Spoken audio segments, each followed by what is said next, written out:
I stood alone at my 9-year-old son Tyler's graveside, watching dirt hit his small casket with hollow thuds that echoed through my empty chest. My phone buzzed against my pocket.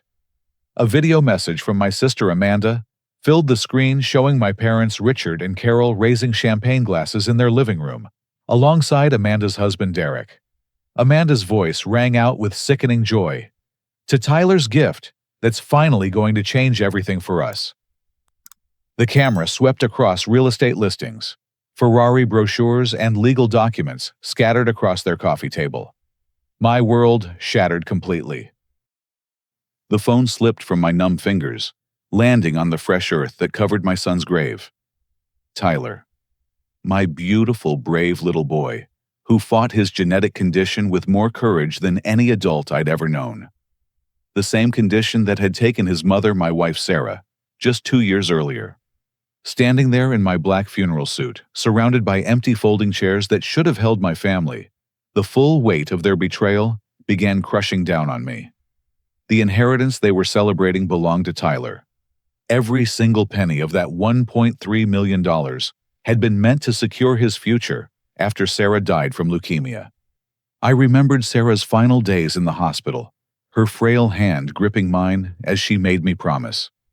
"Jameson, this money has to protect Tyler.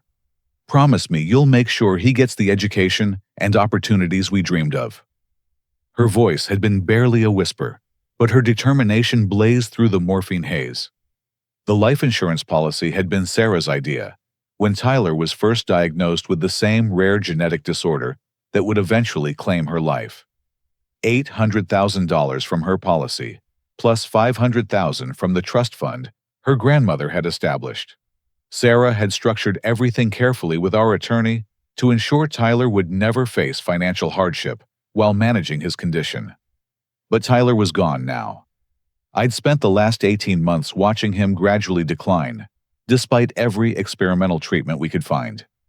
Working double shifts as an EMT to pay for procedures insurance, wouldn't cover sleeping in hospital chairs, learning to operate the medical equipment that turned our home into a miniature intensive care unit. My parents had seemed supportive initially. Mom, with her nursing background, had helped with Tyler's medication schedules.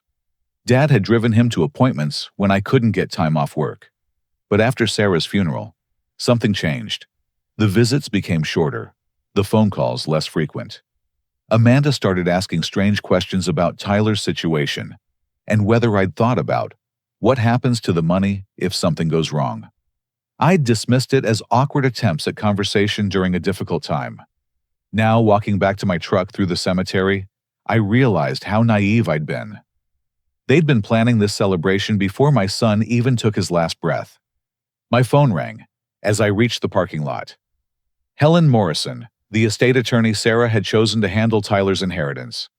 I'd missed 17 calls from her during the funeral service. "Jameson, thank God you're answering. We need to talk immediately. Your father contacted me this morning, claiming there are family concerns about your mental state and the inheritance distribution." My blood ran cold. "What kind of concerns?" "He's filed preliminary paperwork suggesting you're emotionally unstable and unfit to manage Tyler's estate. He's claiming the family needs to step in for your own protection." I stared at the cemetery gates, understanding flooding through me like ice water. "They're trying to steal Tyler's inheritance." "It appears that way. Can you come to my office? There are some documents your father submitted that we need to discuss. Some of the signatures look questionable, and the timeline doesn't match what we have on file." I drove through town in a daze, passing the coffee shop, where Sarah and I had planned Tyler's future, the park, where he'd played before the treatments made him too weak, the medical supply store where I'd rented equipment I'd prayed we'd never need. Everything looked different now, tainted by the knowledge that my family had been counting down the days until they could profit from my son's death. Helen's office sat in a converted Victorian house downtown, her practice specializing in estate planning for families dealing with medical crises. She'd guided us through the complex process of securing Tyler's financial future, helping Sarah navigate insurance requirements and legal protections.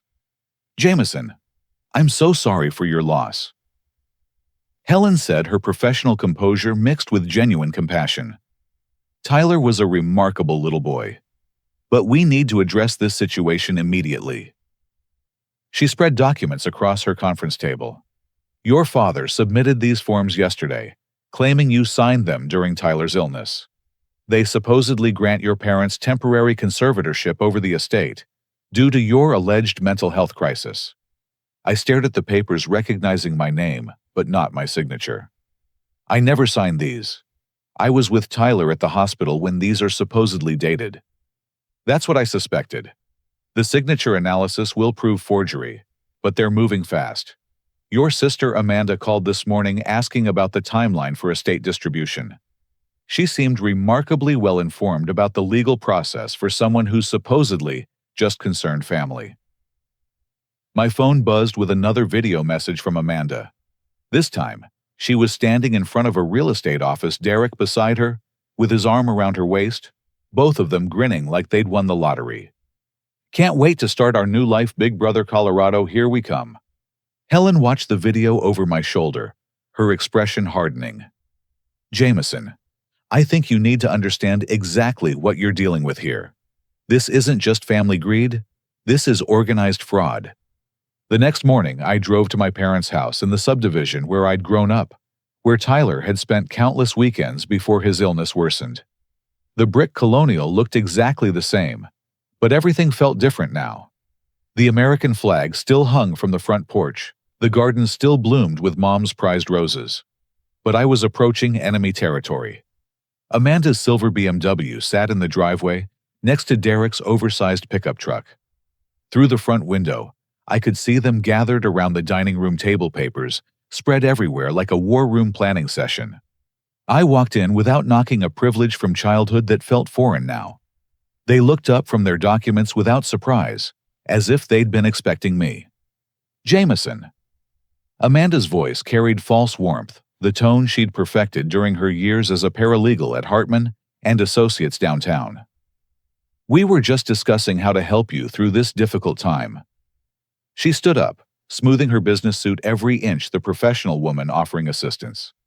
But her eyes held the cold calculation I was beginning to recognize.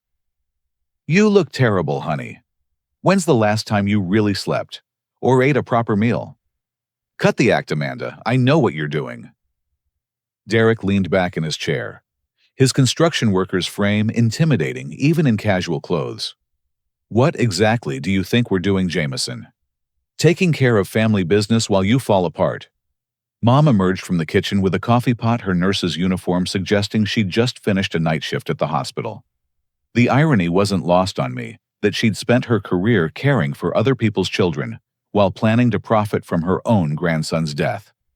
Sit down, son, Dad said from the head of the table, his voice carrying the authority that had commanded respect throughout my childhood. We need to have an adult conversation about Tyler's money. Tyler's money stays with Tyler's father. End of conversation. Amanda laughed, a sound that chilled me to the bone. Jameson Tyler is dead.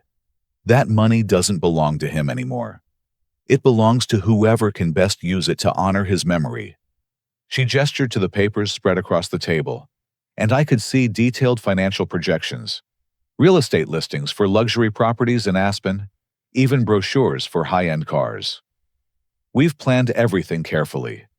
$400,000 to handle Derek's legal situation with the construction company, $500,000 for our Colorado property investment, $300,000 for the family emergency fund.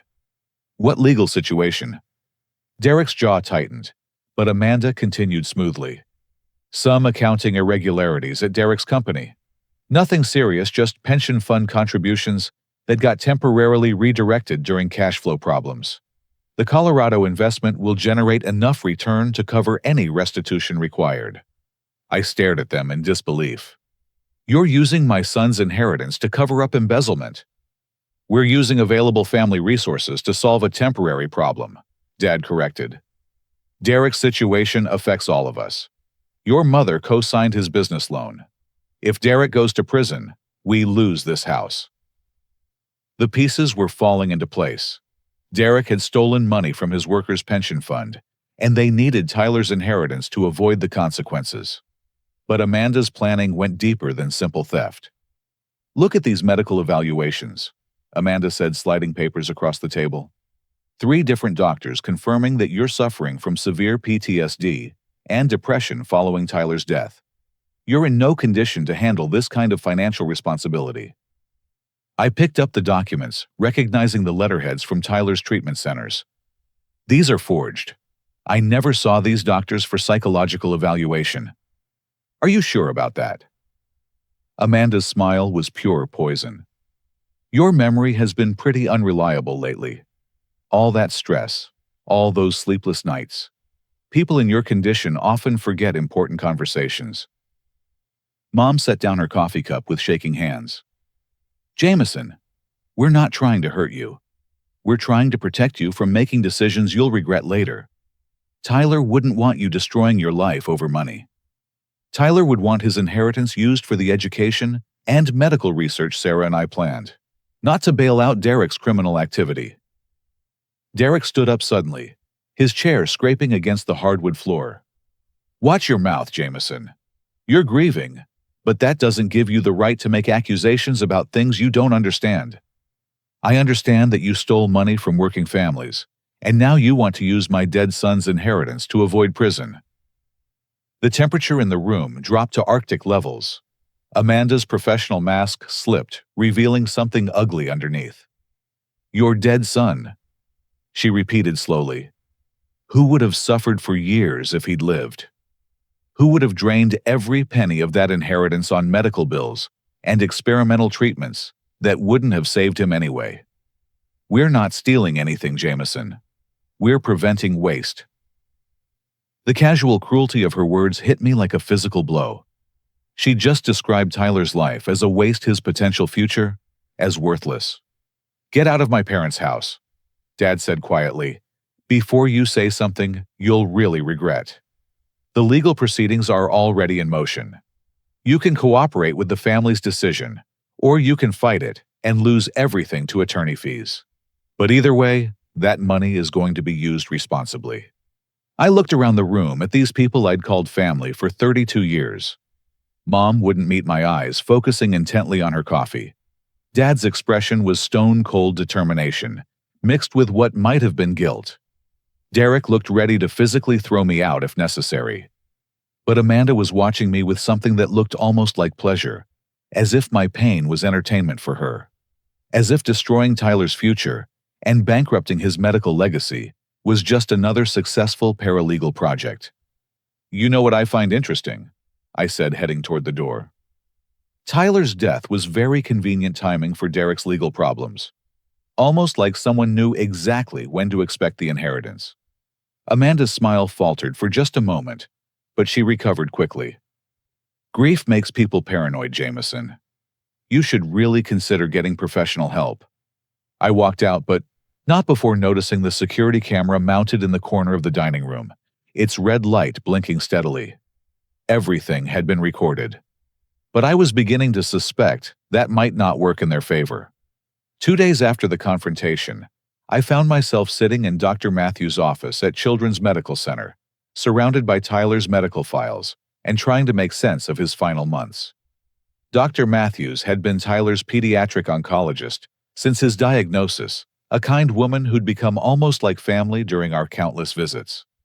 I have to admit, Jameson Tyler's rapid decline in those last 3 months surprised all of us, she said, pulling up his charts on her computer screen. His previous scans had shown stabilization, even slight improvement with the new treatment protocol. I stared at the medical timeline displayed on her monitor. Tyler's condition had been relatively stable for almost a year, then suddenly crashed between March and June, leading to his death in early July. His blood work became increasingly inconsistent during that period. Dr. Matthews continued scrolling through lab results. His medication levels were all over the place, sometimes too high, sometimes barely detectable. We kept adjusting dosages, but couldn't achieve stability. Something nagged at the back of my mind. Who had access to Tyler's medications at home? Well, you, obviously. And your mother, since she has nursing experience. I remember your sister Amanda was very involved during those final months too. She often brought Tyler those special smoothies he loved during his clinic visits. My stomach lurched. Amanda had indeed started bringing Tyler elaborate protein smoothies, claiming she'd researched nutritional support for children with his condition. Tyler had looked forward to them, one of the few things he could keep down during his worst days. Dr. Matthews, I need to see the security footage from Tyler's visits during March through June. Her expression grew concerned. Jameson, is there something specific you're worried about if you suspect medication errors? I'm worried about medication tampering. The words hung in the air like a death sentence. Dr. Matthews's face went pale as she reached for her phone. I'm calling hospital security immediately. If there's any possibility of intentional harm to Tyler, we need to involve law enforcement. While she made the call, I sat there remembering Tyler's final months with new eyes. Amanda's increased involvement, her insistence on staying overnight during his worst episodes, her detailed questions about his medication schedule and dosing. Her paralegal training would have given her knowledge about how to research medication interactions and dosing levels.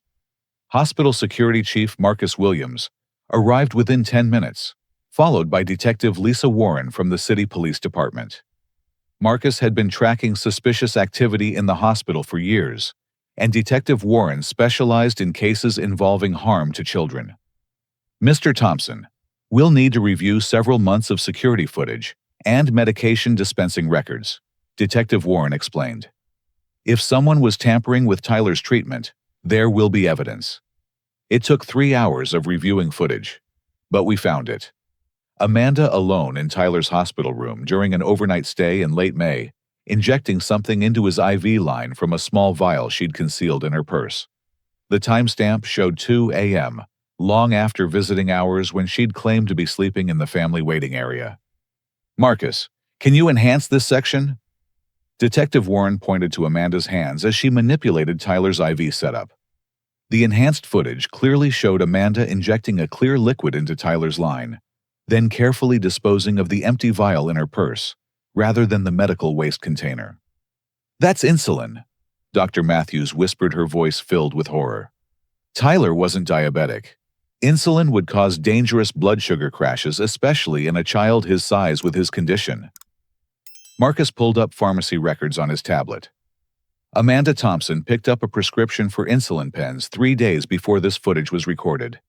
The prescription was supposedly for her husband, Derek's diabetes management. Derek isn't diabetic, I said, my voice barely audible. He's never had blood sugar problems. Detective Warren was already on her phone calling for backup and warrants. Mr. Thompson, we need to consider the possibility that your son was murdered. If your sister was systematically poisoning him to accelerate his death, the room spun around me. I'd suspected financial fraud, even forgery and embezzlement. But murder, the systematic poisoning of my 9-year-old son to speed up their access to his inheritance. There's more, Dr. Matthews said, scrolling through additional records. Tyler's pain medication levels were also inconsistent during this period. Someone was increasing his morphine doses beyond what we prescribed, probably to mask the symptoms of insulin poisoning and make it look like natural disease progression. Marcus showed us additional footage from different dates. Amanda bringing Tyler special smoothies that she'd prepared at home. Amanda insisting on managing Tyler's evening medications when she stayed overnight.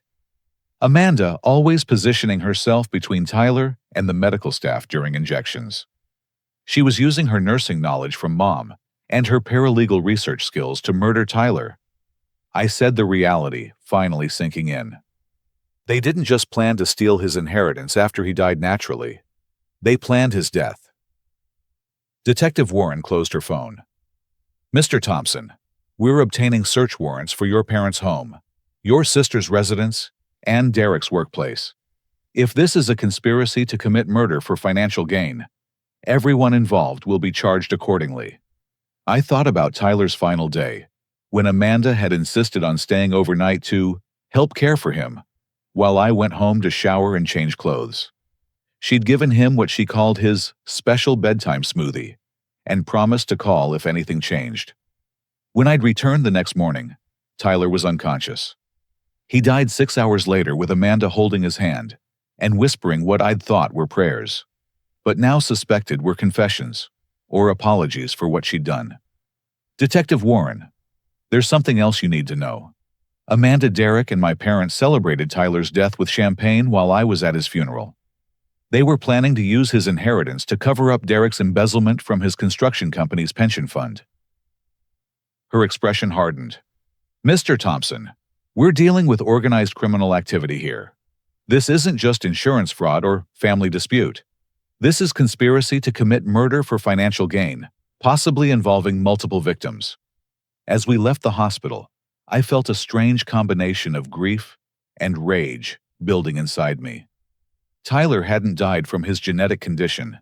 He'd been murdered by his own aunt, with his grandparents' knowledge and cooperation, so they could steal the money his mother had left to protect his future.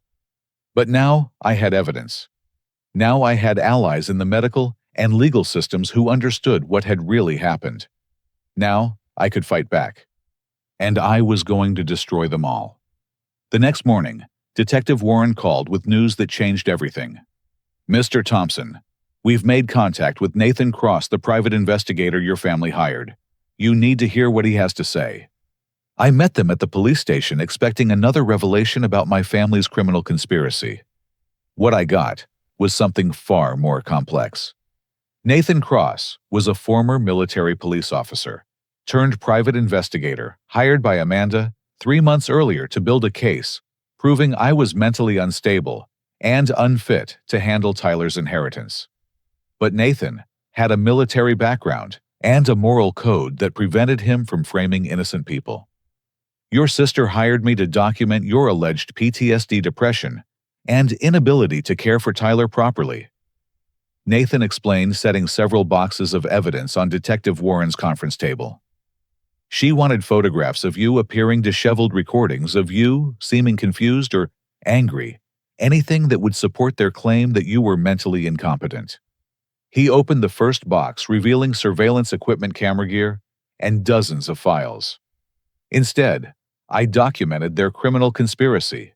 Every conversation, every planning session, every discussion about accelerating Tyler's death to access his inheritance faster. Detective Warren leaned forward. You have recordings of them planning Tyler's murder. I have 3 months of audio and video surveillance from their homes, cars, and meeting locations. Amanda hired me to spy on Jameson, but I ended up documenting the most organized family murder conspiracy I've ever encountered. Nathan pulled out a tablet and began playing audio files. Amanda's voice filled the room, cold and calculating, as she discussed Tyler's medication schedule with Derek and my parents. The insulin dosing needs to be more gradual, Amanda's recorded voice explained.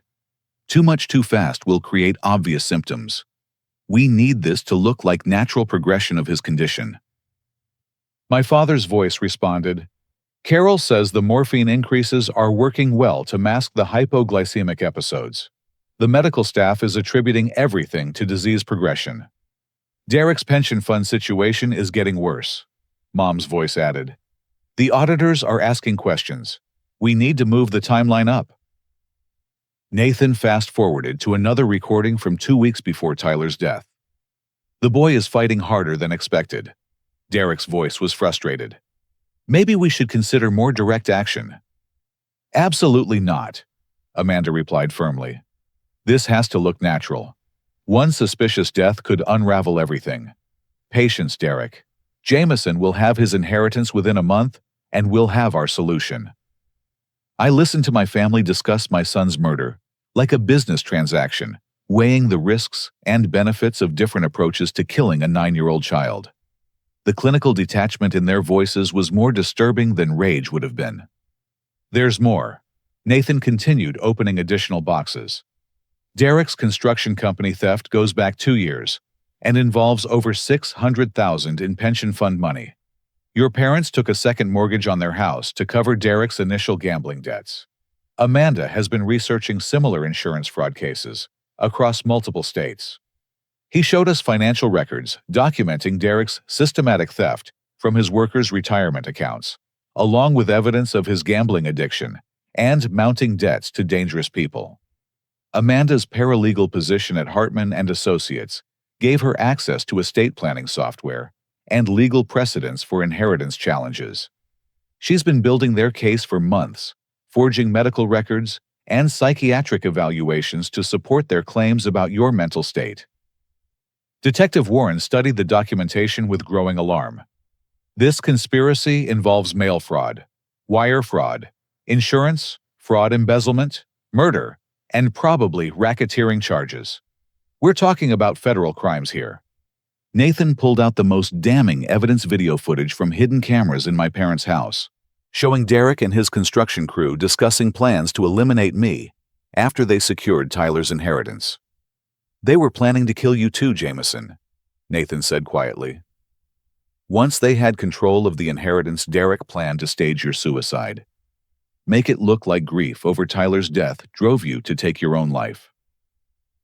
The recording showed Derek meeting with two men I recognized from his construction crew, discussing how to make my death look convincing.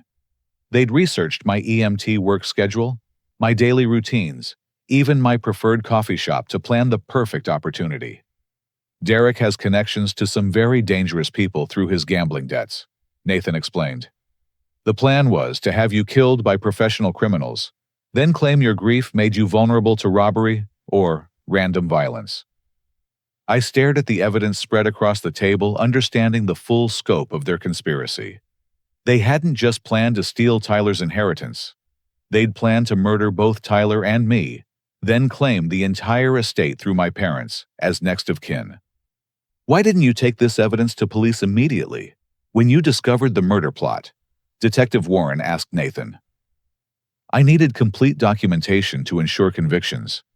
These people are smart and connected. Amanda's legal knowledge, your parents' medical backgrounds, Derek's construction business providing cover for money laundering. I needed ironclad evidence of the entire conspiracy." Nathan opened the final box, revealing additional surveillance equipment and financial records. "There's something else. Amanda's been having an affair with Derek's business partner, Michael Stevens. Stevens has been helping Derek hide the stolen pension money in offshore accounts. He's also been providing additional funding for their Colorado property investment. The scope of their criminal enterprise was staggering. What had started as a simple inheritance theft had evolved into murder, embezzlement, money laundering, and conspiracy to commit multiple federal crimes. "Detective Warren, we have enough evidence to arrest the entire family right now," Nathan concluded. "But I recommend coordinating with federal agencies. This conspiracy crosses state lines and involves securities fraud through Derek's pension fund theft. I looked at the evidence documenting my family's plan to murder my son and me for money, feeling a strange sense of validation mixed with horror. I'd suspected greed and fraud, but the systematic planning and cold calculation exceeded my worst fears." "When do we arrest them?" I asked. Detective Warren smiled grimly. "Tomorrow morning. Federal agents are coordinating with local police for simultaneous arrests. Your family's criminal enterprise is about to come to a very public end." The arrests happened at dawn on a Tuesday morning that would forever change my family's legacy in our small Ohio town. I watched from Detective Warren's unmarked car as FBI agents and local police simultaneously raided 3 locations across the city. At my parents' house, federal agents executed search warrants, while local news crews captured footage of Richard and Carol Thompson being led away in handcuffs. The American flag that had flown proudly from their front porch for 23 years seemed to mock their betrayal of every value they'd claimed to represent. Amanda's arrest at her downtown apartment complex created an even bigger spectacle. Her neighbors gathered in bathrobes and coffee cups, watching federal agents carry out boxes of evidence, while Amanda screamed about her rights and threatened lawsuits. Her carefully maintained professional image crumbled as reporters captured her being placed in the back of an FBI vehicle. Derek's arrest at his construction company headquarters was the most dramatic. Federal agents had coordinated with the Department of Labor to raid his offices, while Derek was meeting with potential new clients. Security footage from the building lobby showed Derek trying to run, when he saw the agents approaching only to be tackled by FBI agent Jennifer Stone in the parking lot. "Mr. Thompson, your family's conspiracy has made national news," Detective Warren explained, as we watched the arrests unfold on live television. "This case involves so many federal crimes that it's being used as an example of organized family criminal enterprise." The media coverage was intense and immediate. Local news stations led with "family murder plot for insurance money," while national outlets picked up the story as "Ohio family kills child for inheritance." Tyler's photo appeared on screen, alongside details about his genetic condition and the experimental treatments that had given us hope. By afternoon, the story was trending on social media platforms with hashtags like family betrayal and justice for Tyler.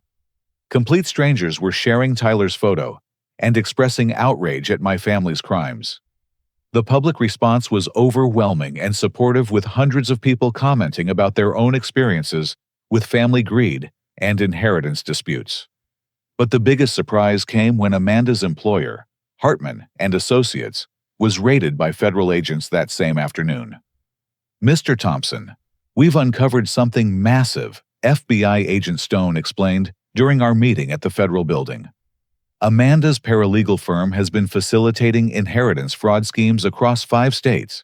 Her supervisor, Patricia Hartman, is running an organized criminal operation that targets families dealing with medical crises."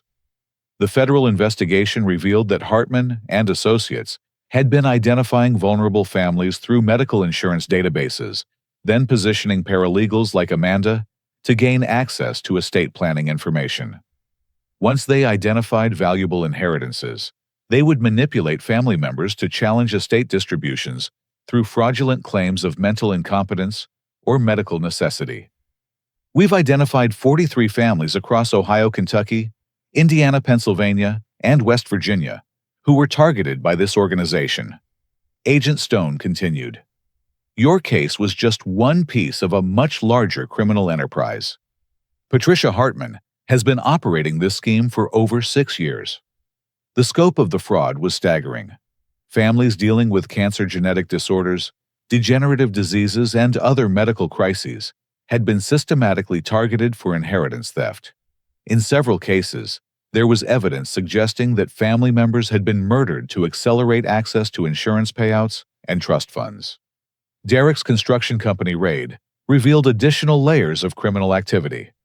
His theft from the pension fund affected over 200 families, whose retirement savings had been diverted to fund Derek's gambling addiction and his partnership in Amanda's Colorado property scheme. The pension fund theft alone represents federal securities, fraud, wire fraud, and violation of ERISA regulations, Agent Stone explained. Derek faces a minimum of 25 years in federal prison before we even address the murder conspiracy charges.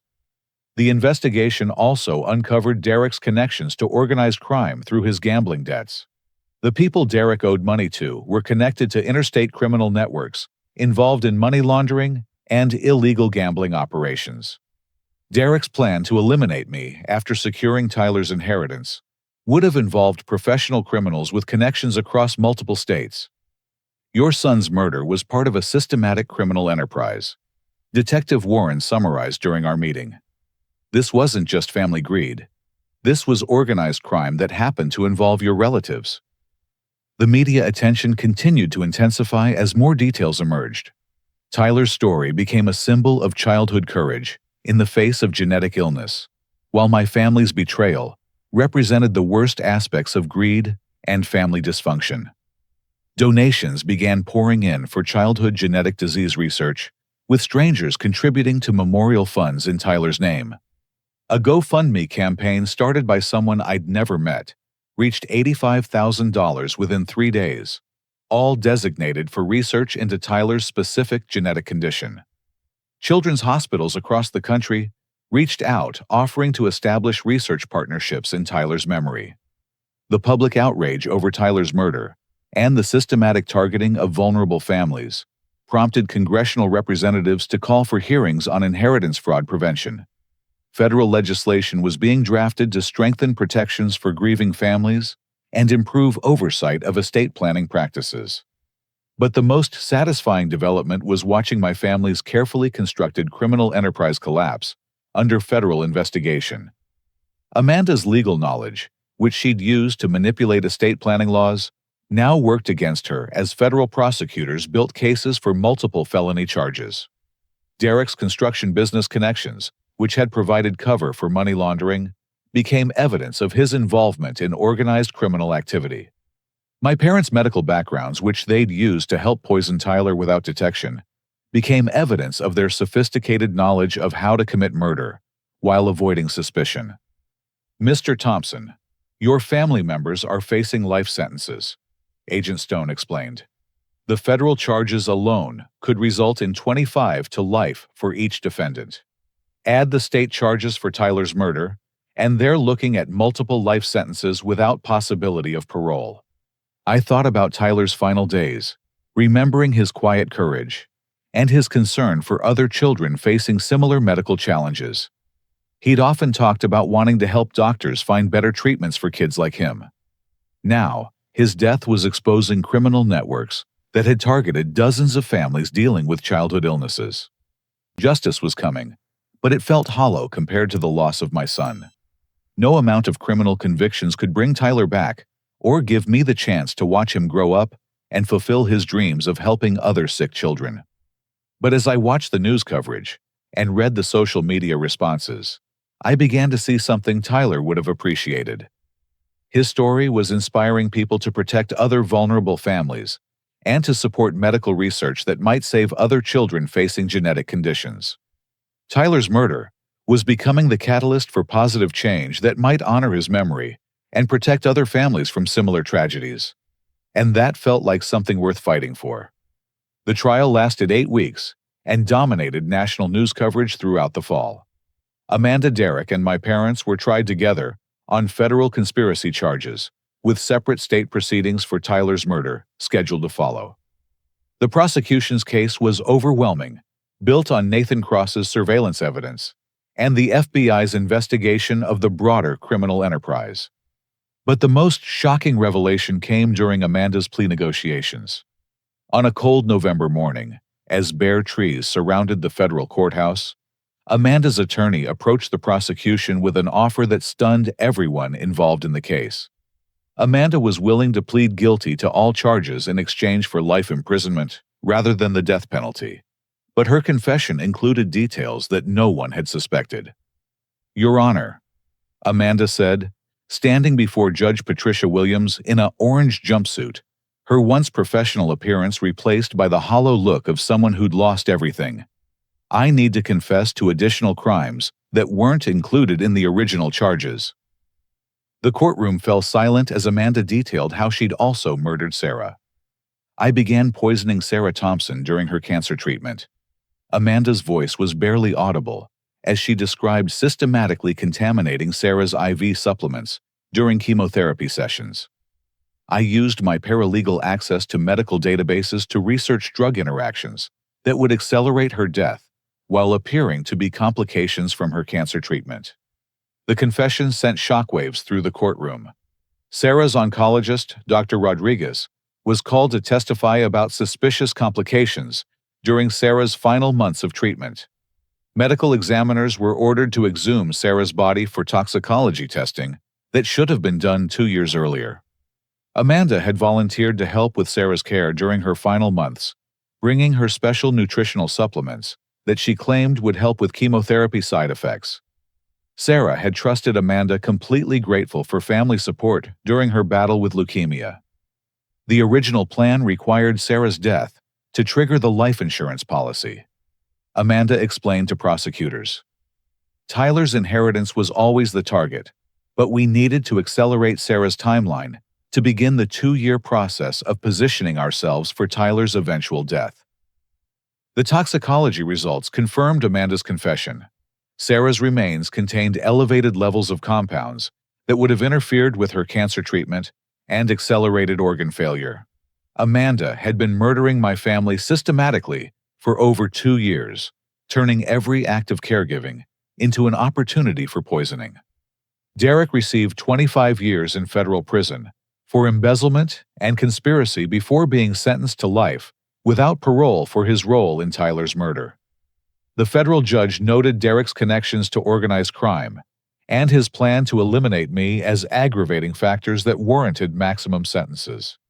My parents each received 15 years for conspiracy and accessory to murder charges.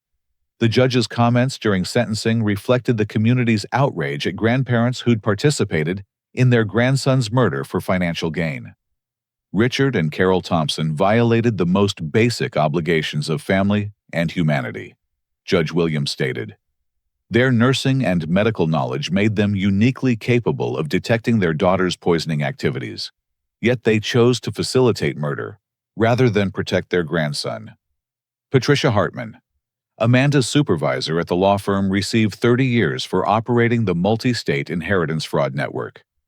The federal investigation had uncovered evidence that Hartman's organization had targeted over 100 families dealing with medical crises, stealing an estimated $12 million through various fraud schemes. The pension fund investigation resulted in additional prosecutions of Derek's business partners and the recovery of $2.3 million in stolen retirement savings. The funds were distributed to affected families, partially restoring their financial security after Derek's theft. But the most satisfying outcome was watching the criminal network that had destroyed my family face complete dismantlement. Derek's gambling connections led federal agents to interstate criminal organizations involved in money laundering and illegal sports betting. Amanda's legal research had unwittingly documented criminal methods that prosecutors used to identify and convict other inheritance fraud operations. Nathan Cross used his experience from our case to establish a private investigation firm specializing in inheritance fraud prevention and family protection services. His military background and moral integrity made him a sought-after expert for families dealing with suspicious relatives during medical crises. Helen Morrison, the estate attorney who'd protected Tyler's interests, became a prominent advocate for legal reforms, strengthening inheritance protections. She testified before congressional committees about the need for better oversight of estate planning practices and more robust safeguards against family exploitation during medical emergencies. Detective Warren was promoted to lead a specialized unit investigating crimes against children and vulnerable families.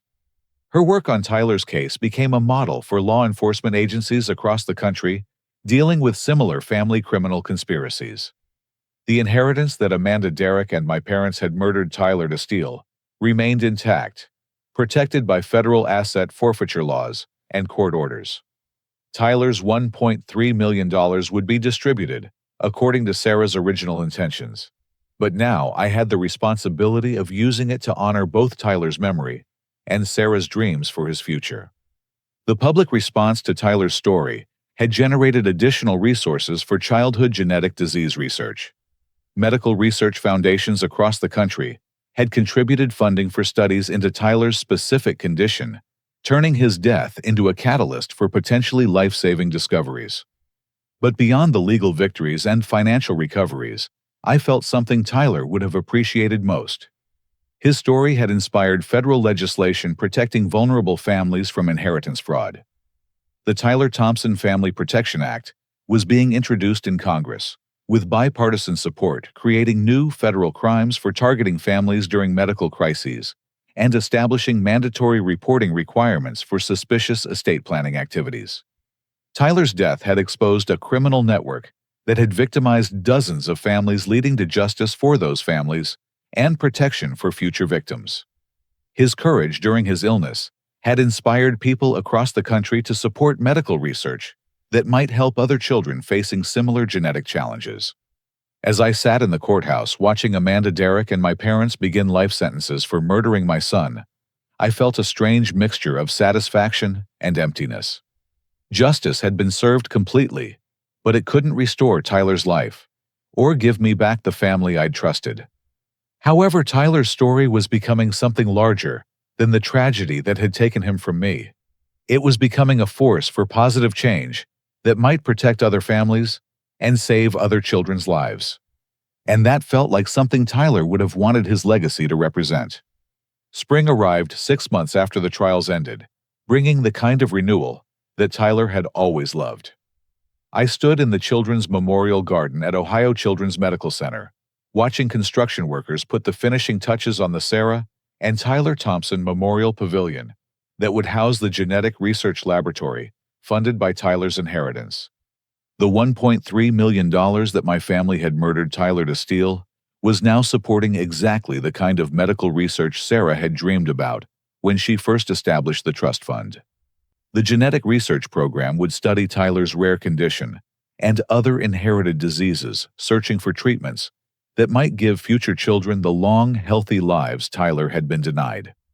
Dr. Matthews, who had become the research director for the Tyler Thompson Foundation, approached with her tablet showing the latest developments in genetic therapy research. "Jameson, I wanted to show you the first progress report from the research team. They've identified 3 potential gene therapy approaches for Tyler's condition that could be ready for clinical trials within 2 years." The research pavilion buzzed with activity as scientists and medical students worked on projects that might prevent other families from facing the devastation that had destroyed my life. Tyler's name was engraved above the main laboratory entrance, alongside Sarah's, ensuring that their memory would be connected to hope and healing, rather than murder and betrayal. The foundation had expanded beyond medical research to include legal advocacy for families facing inheritance disputes during medical crises. The legal clinic provided free services to families targeted by schemes similar to what Amanda and Patricia Hartman had operated, helping them protect their resources while focusing on their loved ones' care. Nathan Cross had become our security consultant, helping identify families at risk for exploitation and developing protection strategies based on his experience documenting my family's criminal enterprise. His investigation firm now specialized in protecting vulnerable families from relatives who might view medical crises as financial opportunities. Helen Morrison was drafting stronger estate planning documents that included safeguards against the kind of fraud my family had attempted. Her legal innovations were being adopted by estate attorneys across the country, creating new standards for protecting inheritance rights during family medical emergencies. The Tyler Thompson Family Protection Act had passed Congress with overwhelming bipartisan support, creating federal crimes for targeting families during medical crises and establishing mandatory reporting requirements for suspicious estate planning activities. Federal funding was now available to help law enforcement agencies investigate inheritance fraud and to support families facing exploitation during medical emergencies. But the most meaningful development was the community that had formed around Tyler's memory. Families who had survived similar fraud attempts reached out to share their experiences and support each other through the legal and emotional challenges of family betrayal. Parents dealing with children's genetic conditions connected through the Foundation's support programs, finding practical help and emotional understanding during their darkest moments. Every month, I received letters from families across the country who had been helped by the Foundation's legal clinic, the research funding, or the federal legislation Tyler's death had inspired. Children with genetic conditions were receiving better treatments, families were being protected from inheritance fraud, and medical research was advancing in ways that honored Tyler's memory. I'd started dating again, slowly rebuilding my capacity for trust and emotional connection. Jessica worked as a pediatric nurse at the medical center, and she understood both the depth of my loss and the importance of Tyler's ongoing legacy. She'd helped design the memorial garden and supported the Foundation's patient-family programs. Tyler's grave was no longer a place of lonely grief. Families visited regularly to leave flowers and letters thanking Tyler for the research his inheritance was funding and the protection his story had inspired. Medical students studying genetic diseases often came to reflect on their responsibility to help children like Tyler. Sarah's grave, next to Tyler's, was surrounded by evidence that her dreams for Tyler's future had been fulfilled in ways she never could have imagined. The genetic research she'd hoped would help Tyler was now helping hundreds of children facing similar conditions. The educational opportunities she'd wanted to secure for Tyler had become scholarships for medical students studying genetic diseases. I'd kept Tyler's journal where he'd written about wanting to help other sick children, and hoping that doctors would find better treatments for kids like him. Reading his words now, I could see how his death had fulfilled his deepest wishes in ways he never could have anticipated. The foundation's first annual fundraiser had raised $340,000 for genetic research, with donations coming from strangers who had been moved by Tyler's story. The event featured presentations from researchers whose work Tyler's inheritance was funding, along with families whose children were benefiting from the improved treatments his death had inspired. Congressional representatives who had supported the Tyler Thompson Family Protection Act attended the fundraiser, speaking about how Tyler's story had changed federal law and protected thousands of families from inheritance fraud. Federal agents who had investigated my family's conspiracy participated in panels about recognizing and preventing elder abuse and family exploitation. As I stood in the memorial garden watching children receive treatments that Tyler's inheritance was funding, I felt something approaching peace. Tyler's death had been a devastating tragedy, but his legacy was becoming exactly what he would have wanted: protection for vulnerable families and hope for children facing genetic diseases. The pain of losing Tyler and Sarah would never completely heal, but it had been transformed into something meaningful and lasting. Every child who received better genetic therapy, every family protected from inheritance fraud, every medical breakthrough funded by the foundation carried forward Tyler's courage and Sarah's love. I picked up my phone to record a message for the foundation's social media accounts, where thousands of followers tracked our progress and celebrated each medical advancement Tyler's inheritance made possible. Tyler always believed that helping other kids was more important than his own suffering. Today, 6 months after justice was served for his murder, I can say with certainty that Tyler's legacy is saving lives and protecting families across the country. His inheritance is funding the genetic research his mother dreamed about, and his story has inspired laws that protect vulnerable families from the kind of exploitation he faced. I paused, looking at the memorial garden where families gathered to find hope and support during medical crises. Tyler's story proves that even in the darkest betrayal, choosing to channel grief into helping others creates lasting healing and honors lost loved ones' memory. Love and purpose can emerge from ultimate tragedy when we focus on serving others rather than seeking revenge. The foundation's work continued to expand, touching more families and funding more research each month.